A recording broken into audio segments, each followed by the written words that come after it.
do have an agenda which basically reiterates what we put in the agenda yesterday. Yeah. Introduction, goals, etc. That's too small again, right? Existing conditions stuff. Oh, fine, yeah, man. Good, good. Yeah, we'll do that. And then landscape architecture. Where are you going?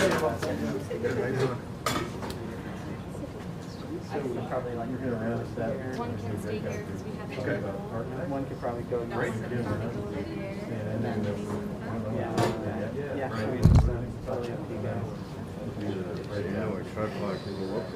So I hear you've been supporting the city ordinances. Oh, I am. Oh, yeah. Yes, I am not super Oh, familiar. that I'm is not familiar, but I'm more familiar now. Yeah, right. Well, it's Montpelier is originally extra, from New extra complicated York. apparently. I Yeah, didn't I'm from realize that. They're very detailed. Yeah. And I'm having Habitat for Humanity on tomorrow. It can't be better than a Talk no about ordinance that this says like, and you their know, Joel will tell you what to do organization when you get there. Right. So, Just How you been? yep. Yeah, no, that's Good, true. good. Well, the planning You like commissioner, this better Mike than Miller, Tuesday? is really committed, really good. I mean, he's smart, very bureaucratic dude, Yep. you know. And he was talking about sort of Because I'm working do on your my best to draft master's in better communications design and myself. perfect. And then it never works out. So kind of this, No, I've been to these meetings before. This is not my first rodeo. but I think But he's trying to add more. I'm getting my master's in communications. I mean, he actually made a proposal to get away from density working on requirements. doing my thesis And on how just have technology everything has designed changed before. for the special needs Um, communities. which Like, everybody media-wise, hates, so because government now perspective. they're first But honestly, density coming up has with, been historically Hollywood. a mechanism It took for, Hollywood so long to allow special needs athletes. Classes and Yeah, exactly. pretty much the same You thing. know. Yeah, very strong piece of it. So I'm a big fan of that, like getting rid of zoning, like peanut zoning butter- doesn't exist, and you just have a peanut very, butter much falcon more was one of detailed them. than zoning. yeah. Development regulations, and then you just do that, it's just code base for that. You're also allowed to do very specific things, but you can do them sort of anywhere you want. If it's cost prohibitive or for other reasons, it won't get done. And Yeah. otherwise, it can get done. You would? Done, you don't do it. I totally agree with you. Sorry, I just realized I just started. And I said, well, you know No. what? It was, I didn't put any criteria for accessibility. is it, Of course, I wonder if there's a way to do it on the computer, like they would see the. Kevin, how would you feel about zooming in on your computer and then sharing your screen? Or I can also just, like, what's your preference? I can do that. I just it's not accessible. would need to get a Wi-Fi. Online course. Oh, okay. It's like a dark. Tell me what the Wi-Fi is.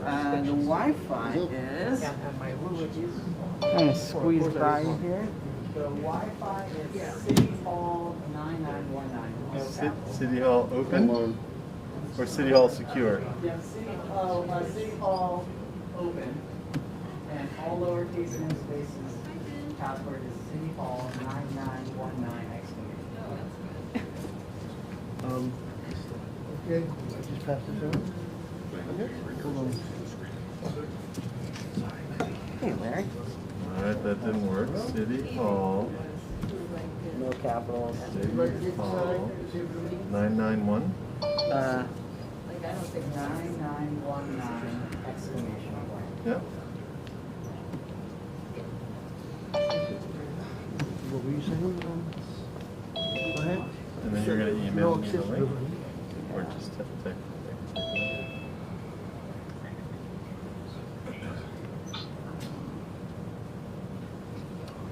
So there was no accessibility.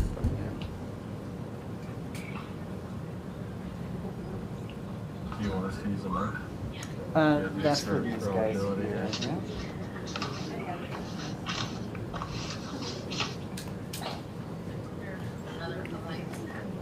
No internet. No internet. Let's just go ahead and use my phone. Let's see. Let's see. Maybe I have internet now.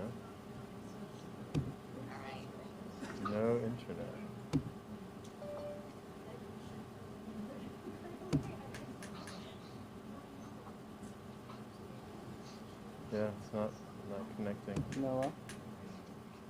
Is it because of the password or just not? No, it connected, but there's no internet. Sometimes you gotta go like online. Yeah, and they have a. Yeah, not working.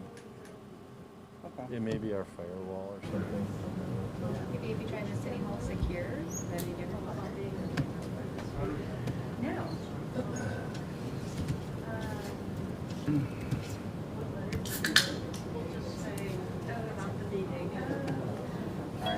Julie, I'm gonna squeeze in right there. No. Oh, yeah, of course. Yeah. But I mean, you.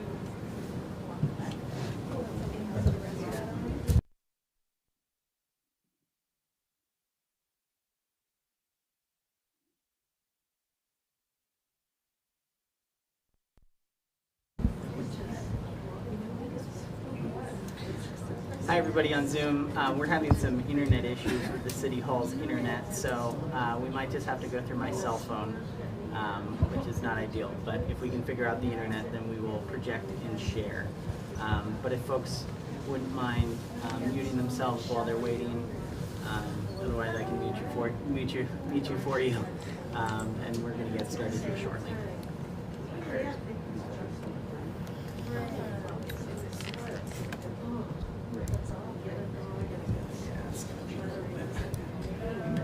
Folks to. You could put it on my laptop. If that was.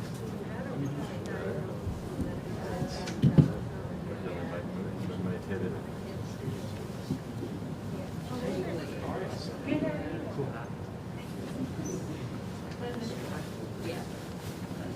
How's the visibility on that? Thank you. Thank you so much.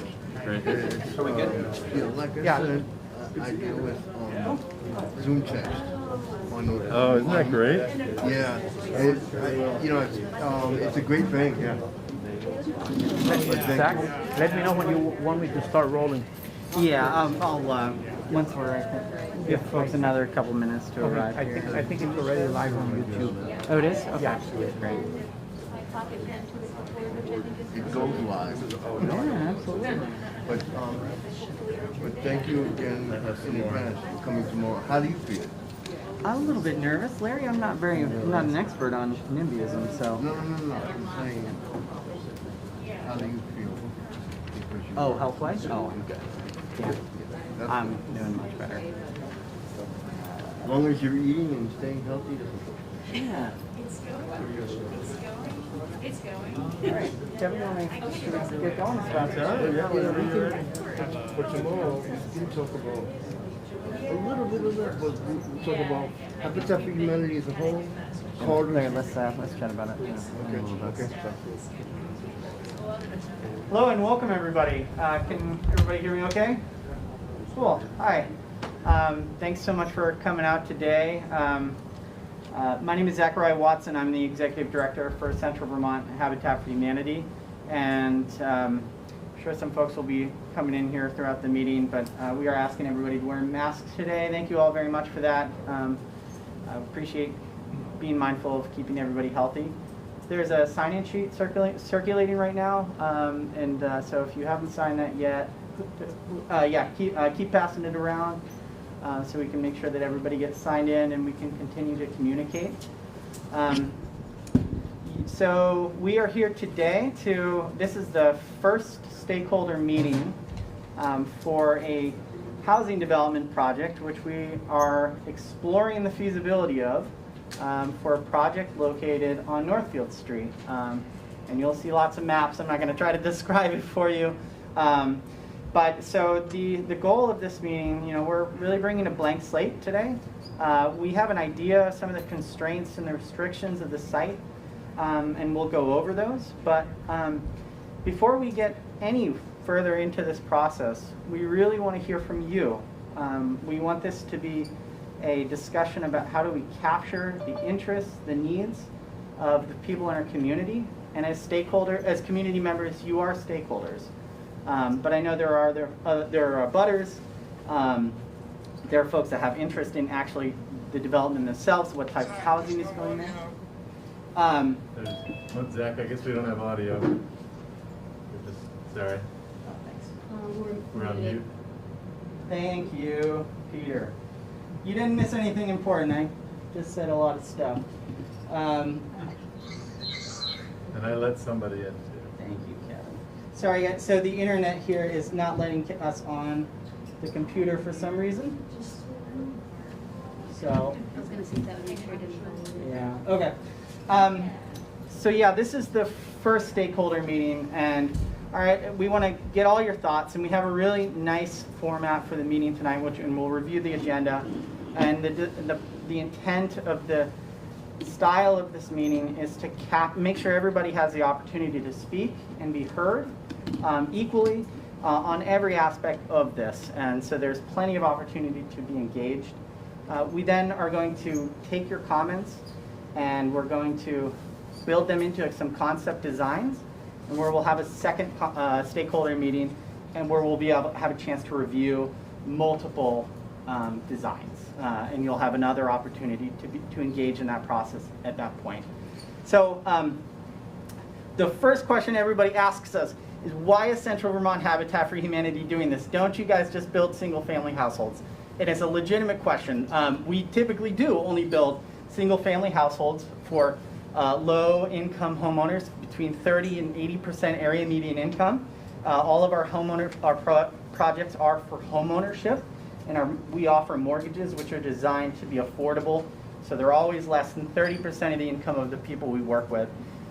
Folks that have worked on Habitat for Humanity homes know that we basically keep the cost of construction low by engaging in volunteers using donated labor, and the homeowner themselves actually commits time on that house through what we call sweat equity.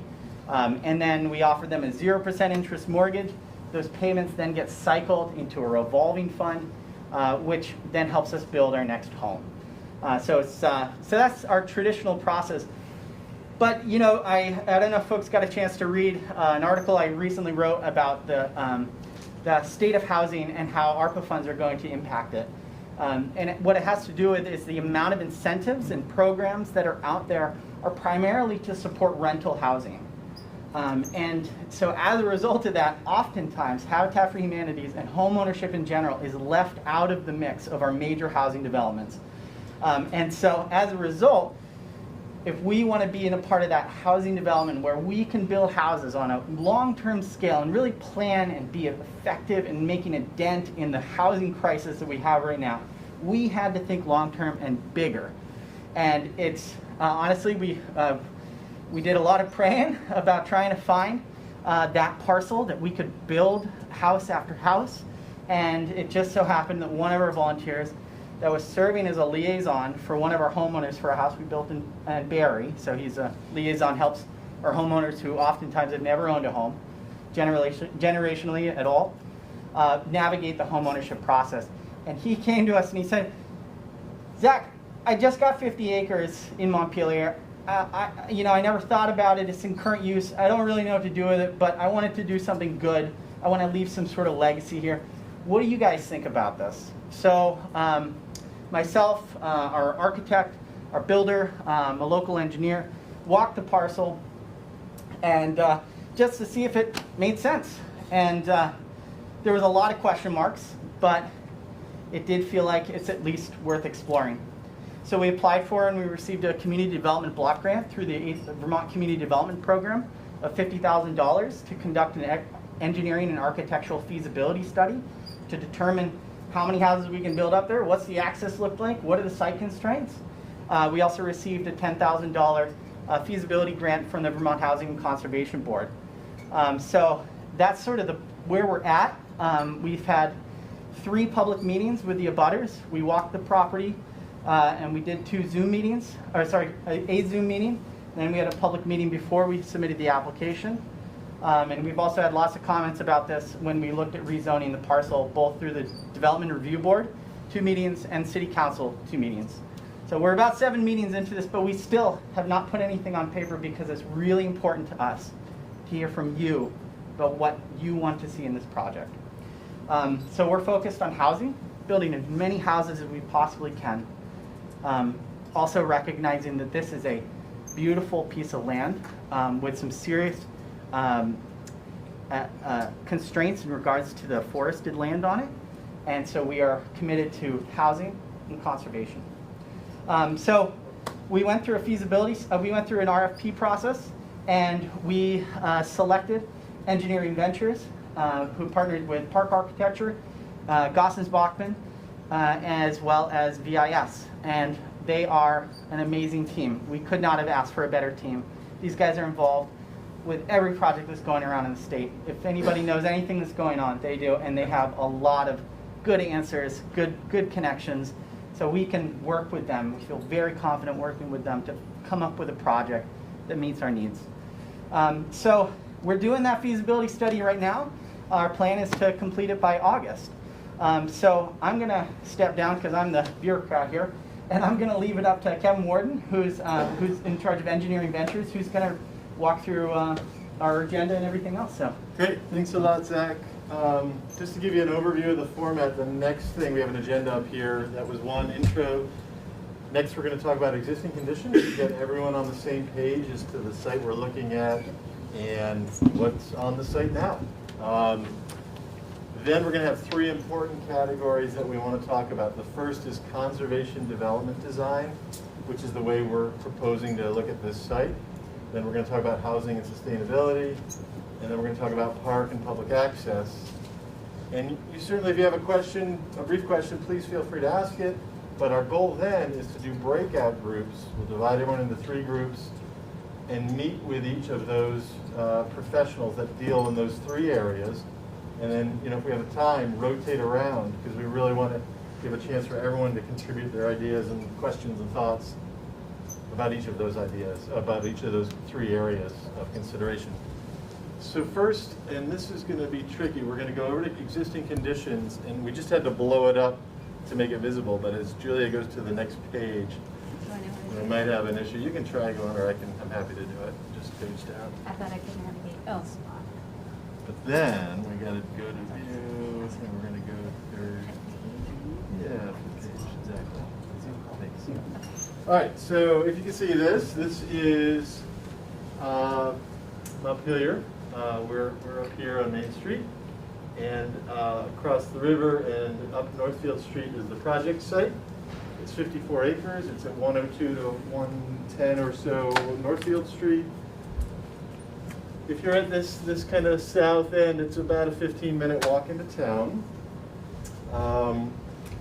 There is a right-of-way if you want to go to the next image. I'm sorry, it fronts on, yeah, it's fine. It fronts on Northfield a little bit. It has a point where it connects to Pleasant. It fronts on Hill, and it has an easement across 116 and 120 Northfield onto the parcel here. Question? Question. Yeah. Now, we know that we have GMTA and what type of transportation is there? And if there's not transportation, especially for people with special needs, Yeah. who, can we have GMTA or possibly another transportation company help with bringing people back and forth? Great question. Don't know the answer yet, but we're going to take that down and be able to get back to you on that. But certainly accessibility and connection to the city is an important part. And I think we'll be talking about, in the housing and sustainability section, mobility and access is certainly a key point. So on the site, there's a network of existing trails which show up here as green, woods roads leading off from that easement I mentioned up through the site. There's a drive up to here which then goes to a single family, and then a beautiful woods road up the side of the slope, that west side that heads down to Northfield. And there's also a fairly significant and beautiful ravine right up the middle here. Picture there. There's some dry stacked stone walls, one that runs through near that ravine, and then some up at the high point. The site is around 700 feet at the low point, and elevation 900, a little above at the high point, so a couple hundred feet of elevation change. We go to the next slide. This is a slope map. So wherever you see red is steep, and wherever you see green is flat, basically.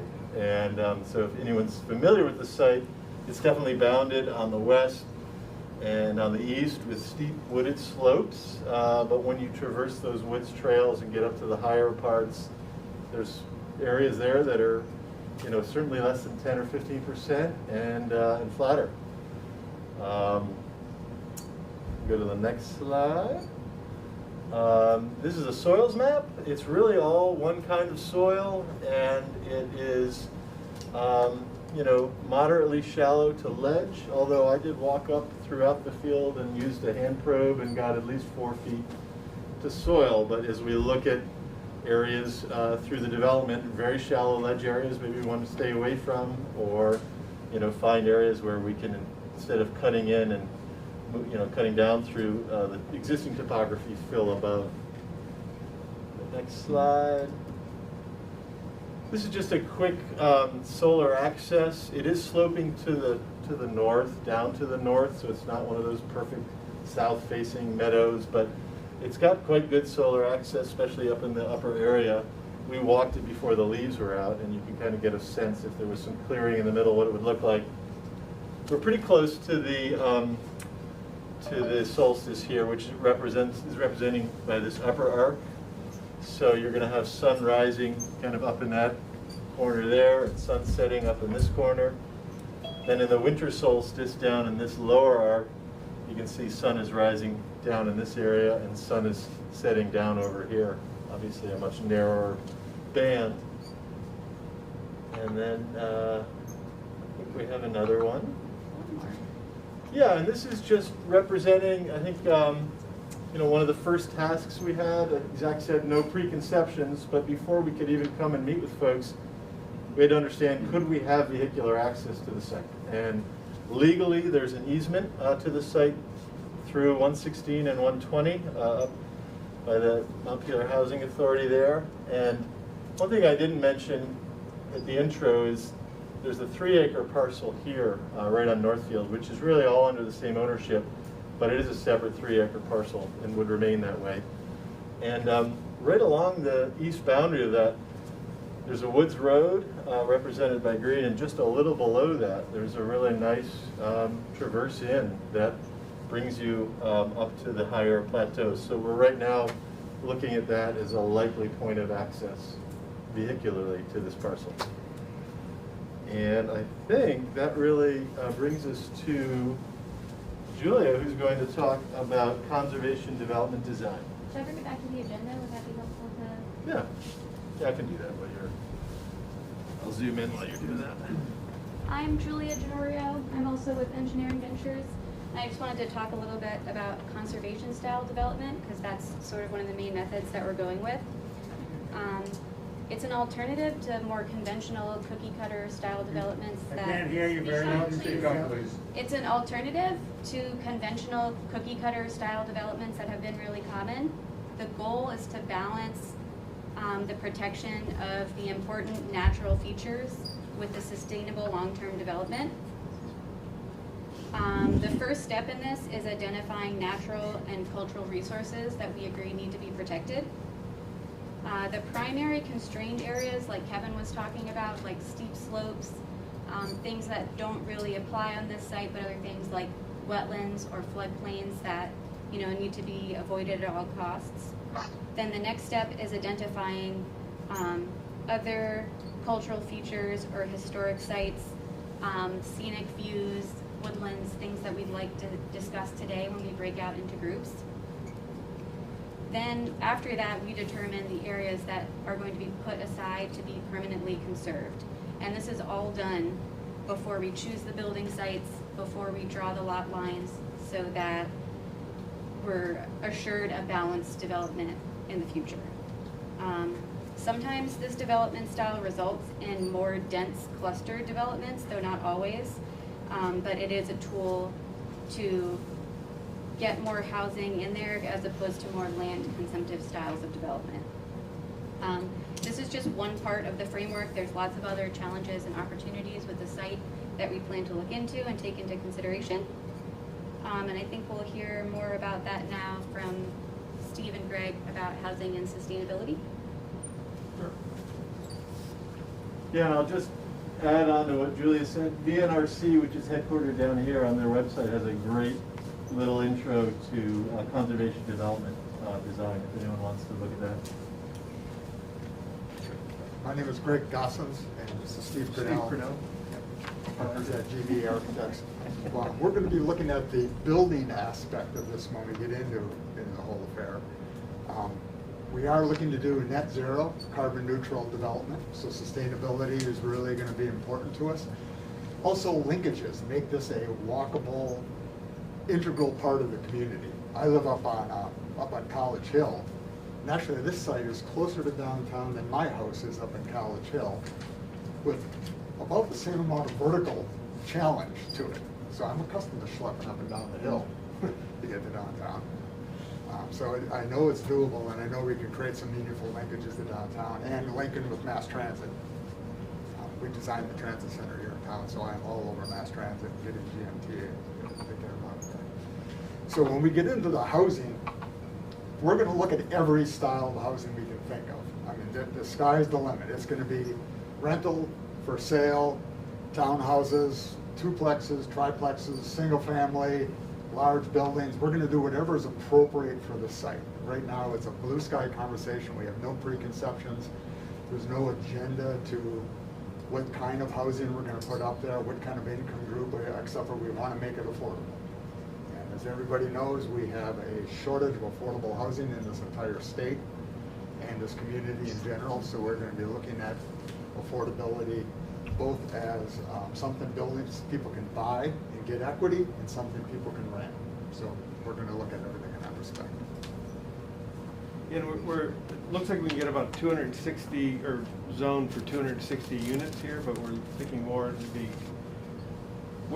again, it's wide open, but thinking target more about half that, about 130. And that would even be aggressive in that respect. So obviously we're not going to build it up because this is a beautiful piece of property, and there's definitely a large amount of the property we want to conserve and make it into public use for the future. However, regardless of what housing you build, the housing must have some kind of ramp or some for accessibility regardless. Oh, absolutely. Universal design. Universal design Yeah. is extremely important. We agree. So, the jury's out, and we're here to listen today to see kind of what your housing preferences are as we move forward. But right now, like I said, it's totally a blue sky thought process. Great. I think so. Paul, if you could, Paul from Park Architecture is going to speak a little bit. One component of this project is very likely to be a public park for public access. So Paul's going to speak a little bit about that process. My name is Paul Simon. I'm a landscape architect with Park Architecture, LLC. And yes, we focus on park design, housing development work. And with 50 acres here, I think it's safe to say that there's going to be more green space than hardscape.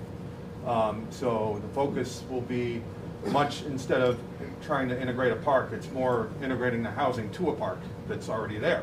So I think that's the thinking here, and of course universal design is going to be important with that to make sure we have accessibility not only to the housing units but to the park features as well. So what I'd like to think about when we get into the breakout groups too are some of your thoughts with existing trail networks, both passive and active recreational opportunities to the site, maybe some areas where you believe could have a great overlook, scenic areas, conservation areas as well that probably don't even need to be touched, important buffer areas between adjacent residential neighborhoods, and whatever everything's open basically. So we haven't drawn anything up yet. We've walked the site as well, and we've taken a look at this, and we think there's tremendous opportunity, and it's great that it's a large site, because with the conservation style development, like Julia mentioned, what we could do is really focus in on consolidating the housing in such a way that we're really emphasizing more of the park as the feature here, instead of the housing as the feature, perhaps, because we have that opportunity as well. So, thanks. Great, thanks, Paul. Yep. So that brings us to our group sessions. If anyone has any brief comments or questions, I can take them, but otherwise, yeah. People talk about affordable housing. What is the range of what's affordable these days? Zach, do you want to jump in on that? Yeah, no, that's a great question. So affordability is mostly determined by the housing and urban development, based on the individual's median income, based on the area, and based on their family size. So, so Habitat for Humanity, we work with very low-income families that are range between 30% to 80% of area median income, and that doesn't probably mean much to you, but for Orange County, Washington County, a family of 4, which is kind of the average, is somewhere around 30%. That's $25,000 annually for the whole household, up to about $62,000 annually for the whole household. So that's who we work with. But you know, the Vermont Housing and Conservation Board, Downstreet Housing and Community Development, oftentimes they will go up. They can, I don't know how often they do, but they can go up to 120% of area median income, which off the top of my head I think is somewhere around $80,000 or $90,000 a year for a family of 4. So that gives you an idea of just kind of the spectrum of incomes. Does that answer my your question? If I want to buy an affordable house, Oh, okay. what is the range of price that you think? Well, so the reason we look at your median, the median income is because affordable is based on what is affordable to you. So typically, a house is considered affordable if your payments are less than 30% of your income. And so that's what's determined to be affordable. So, and you look at, if it's a mortgage, you're looking at your escrow as well as your mortgage payments. So it's all those things combined. But typically, that's what we're looking at. A lot of Vermonters, it's something like 35% of Vermonters are cost burdened, which means they're paying more than 30% of their the money on their house. But again, it depends on what your income is to determine what is actually affordable. The house that we just did in Barrie, we gave a mortgage for $124,000. So I would say for the folks that we work with, it's usually somewhere between $100,000 and $150,000 is a mortgage. But that's different for different organizations. One thing we haven't mentioned either, and I think is the intent, we've worked with these other team members on developments that have a whole range of affordability right up to market too, and all intermixed, and that could be a possibility here. Yeah, I think we know from our own experience, so a big component of Habitat's program is community. The volunteers that we work with is not only about making our houses more affordable by using volunteer labor. It's also about building a community, a network of support, because we know that oftentimes poverty comes to folks that don't have a network of support, folks that they can ask for money from, ask for a little bit of assistance here and there. And so we build that community. And we also know that means that we're intermixing low-income housing with moderate and high-income housing. So it is generally bad practice to do like an exclusive affordable housing development. It doesn't lead to much financial success, and that's why we are really committed to having a mixed income community. I think, Greg, we worked on one down in Hanover, Lebanon area, right near the Dartmouth Hospital that has, I know, janitors from the hospital and mixed income. And the Mixed income head homes. surgeon living all in the same communities. Right. Wide range. It makes for a more vibrant community when you don't kind of balkanize income groups. So next time there was 2 hands back there. I have one last You question. answered mine. Oh, I did? Yeah. Sure. In your affordability question, do you include the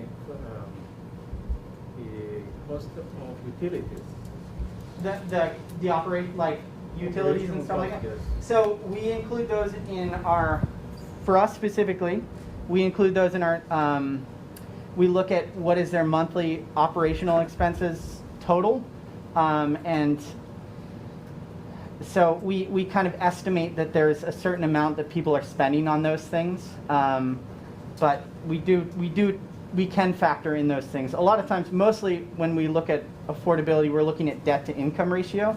So we're looking at what is your recurring debt, car loans, private loans, credit cards, things like that. And for us and a lot of organizations, we usually don't want more than 10% of your income going directly towards recurring debt, because then that bumps into that utilities and operating costs. But one thing that we're really excited about is Habitat's been really pushing for high performance homes, and we just rehabilitated a home in Barrie, 100-year-old Victorian, to high performance standards. And why that's important for our homeowners is we're giving them an affordable mortgage. We're also saving them money on the utilities. And I see somebody here from the Passive House Institute, and we actually did a passive house in East Montpelier for that same reason. We can help save those utility costs. We want to save our homeowners when we build them. Right. You kind of answered my question. I know the quagmire in factoring in operational costs for heating and cooling and flood loads into a mortgage and everything. But if you can energy model those down to an extremely low level, doesn't that make the rental units and the units for the open market more affordable? So I can't speak to rental units.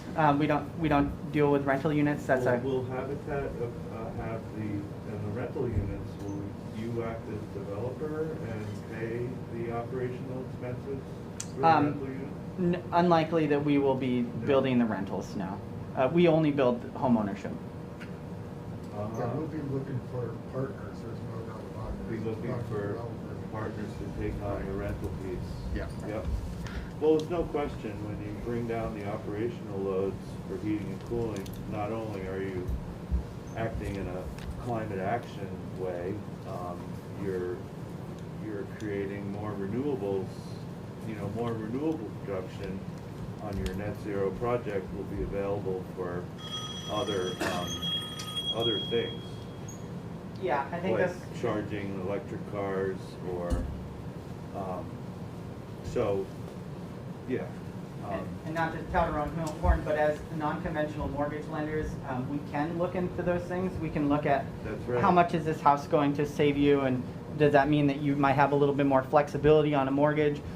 Banks don't really have that flexibility. I think there's some more momentum towards that direction where they want to start to consider that. I don't know how much has been done with that, but I appreciate your comment. Passive house energy modeling can produce the most accurate estimates on plug loads and energy for heating and cooling, and also in sizing all your HVAC equipment.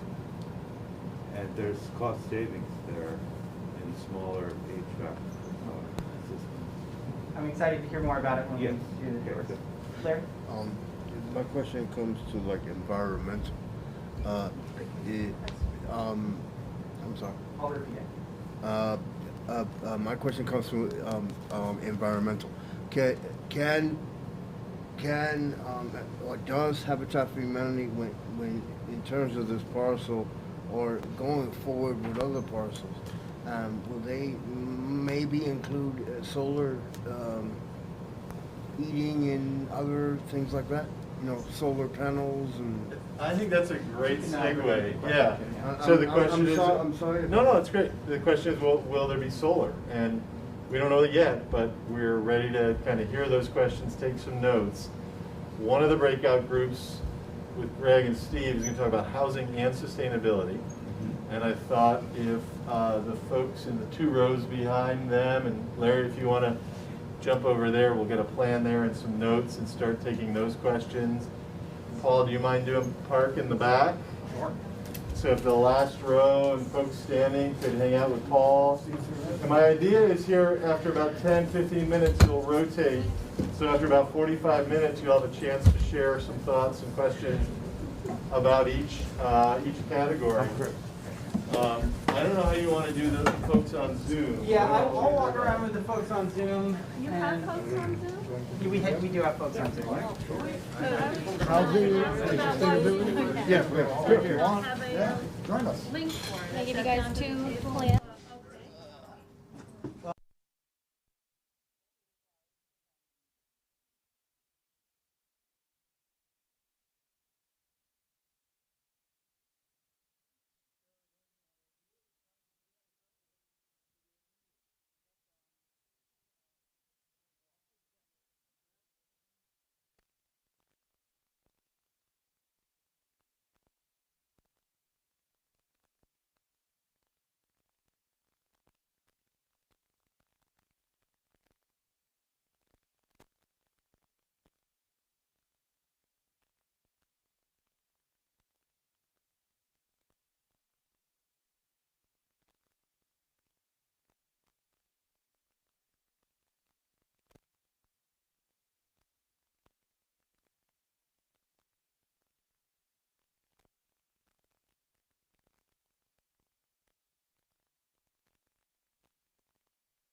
development. Well, the trail is there, it's just getting. You know what the slope is like? It's Yeah, it would be a stairs. We actually have a set of stairs. One of the stairs on the outside. Oh, you're in that, like, Yeah. that little pergola. Yeah. The stairs here. Construction standpoint. Here. Yeah. And there are places where, you know, you can reach out and touch the path, you know, at shoulder height. So having, you know, as It's a remarkable site, there's a lot of variety on it. having policies for staff. Almost mid-level areas. Is there a possibility for the You don't pay for your bike. development to be mixed use in terms of like retail? Okay. So, you know, No, again, what answer you want, and the answer is no, because of the underlying zoning. There can be like a community building, maybe. Actually, if you go through the list. Across the street, there's a commercial, right, for person, Northfield Street there. Is that right? Yeah. Our coffee shop's coming there. Yeah. That's where. No, I mean, it's. That's what I was so asking. it's- I'm in an old neighborhood in Burlington, but thankfully there's some grandfather's corner shop. Yeah. That is 2 blocks away and get my building, Yeah. that kind of But thing. I don't think that's gonna be a possibility here. Yeah, I think you know, But in a private. Car wash, bed breakfast is a conditional use. Inn is a conditional use. with Wrap some up other last comment, footnotes. we're ready to finish like up. accessory use office, like if you have a small, I think that was any residential area could do that, but it's not a traditional mixed use. Our needs for space. Can you speak to what the feasibility study rests on? I mean, that won't be known right until August or sometime this summer. Is it bedrock, cliff, what are the factors that All of depends it, on? all of it. We start with the natural features, we Concern. start with social input, we start There with is zoning. very. Then from the other end, we've got a budget, you know, and I'm like, I don't have a budget, you know, there will be a budget. so what you're saying is basically the types of densities. So it's all of those factors, there's no one, kind of a really complex. But in terms of putting, say they'll put a water supply, that depends on what's under that ground, doesn't it somewhat? Oh, it's certainly, I mean, you're gonna be on a municipal water line, and you need Yeah. to get that water line between the buildings, and we need to have fire hydrants. So, yeah, that is, participating, going to be required. I just remember years ago, there was a PERC study done on that meadow in there and determined not usable. So I was wondering, what were the factors Yeah, that? so that might have been for an on-site sewage, you know, maybe early days. Yeah, it was a long time ago. Now I'll feel you, as you guys, you know, we have connected in the sewer service. But early days, before the sewer service spread out, Have to deal with. people up here and I go probably across the valley up on the hill have Once their you own start leach fields. But we won't be doing asking that. for We'll connect to the acceptance. solid pipe and get that. You raise that anxiety level. Thank you for everyone's comments. Good comments, really appreciate it. You had mentioned a reference to, both of you did. Green print, which I can just Google that, and what was the name of it? The natural community inventory. Community inventory, I think. Yeah, for 2007. I'd be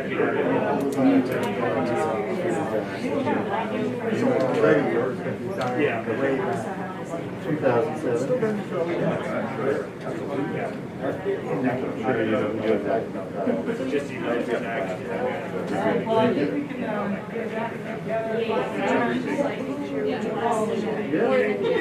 Yeah, if you could do that, that would be helpful. And then maybe catch people at the door, or maybe he can make an announcement.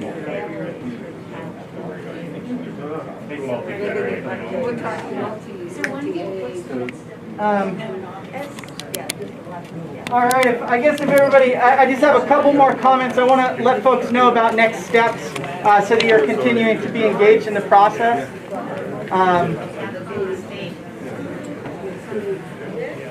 Cool.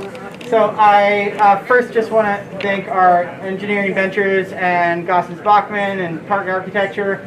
Thank you for leading this. You guys were really smart, so thank you, and appreciate your feedback. Yeah, I mean, so I think this was an interesting structure. We were trying to develop a way that everybody got a chance to participate. You know, I think a lot of times when you just get this type thing where I'm up here talking, it ends up being me or one other person. Like this way, everybody got a little chance to talk. And I know maybe 15 minutes wasn't enough to really dive into the details. It kind of felt like at about 15 minutes we got into the details. But the conversation doesn't have to stop here. I'm available. You all should have my contact information. You either got it on Front Porch Forum or I sent you a letter or a special invitation. I encourage you to be in touch with me to talk about this. If you had additional thoughts, something comes to you later, you're like, oh, Zach, I forgot this thing. Get in touch with me. And I'm working directly with Kevin. We meet weekly, and we have a committee that's reviewing all this. So this is not the end of the conversation. We're going to take everything you guys gave us today, which was a lot, I think, and we're going to consolidate it into a couple design plans. So we'll have a little bit more. Our plan is to meet on June 21st right now. That's what I emailed about, but we have to kind of follow up after all this discussion. So it'll be June 21st here, 5:30 to 7:30. Again, that was in the letter I sent to abutters, and I also sent it on Front Porch Forum. We may need a little bit more time to work with our team and to pull these meetings together. And if that's the case, we will let you know. But that's going to be our last public meeting before we complete the feasibility study. And then the next meeting after that will either happen or it won't. Because after we go through designs, we look at the costs, we're going to make a determination by August about whether we want to move forward with this project or not. If we decide not to move forward with the project, the city gets all the work that we've done. And so they have the plans, and they could move forward with it if they wanted to. But we're committed to this. We want to make this happen. And your guys' buy-in to this project, our local community members, our businesses, our butters, your buy-in makes this possible. And even though it's a challenging project. So our hope is that after we finish the feasibility study, get a green light that this is a kick-butt project and we want to move forward. And the next meeting we will have will be a presentation of the site plan of this project. And then it's fundraising. So yeah, and Zach, it's fundraising, and for those that don't know how development works, it's the beginning of a formal review process. Yes. With the planning, the DRB, and a lot more comment opportunities. So. Thank you. Yes. No, we don't go from there to building a street. It's probably a year and a half long of permitting for a street, and then a lot more permitting after that. So it's you know, and we're thinking we're doing 100 units. This is multiple phases, and it could be anywhere between 5 and 12 years before this whole thing is completed. It's a long-term project, but we don't know until we complete it. But I thank you all for being here today. I really appreciate it, and ask that you continue to be in touch. So have a nice rest of the evening. Thank you, Zach. Oh, yeah, and if you haven't, where's the sign-out sheet? Right here. Oh, okay. If you haven't signed our sign-up sheet, we would love to be in touch with you, so please come up and sign your name before you leave. But thank you again for joining us. How's it going? Great, how about you? Thanks for So my son is going to major in economics. Hi.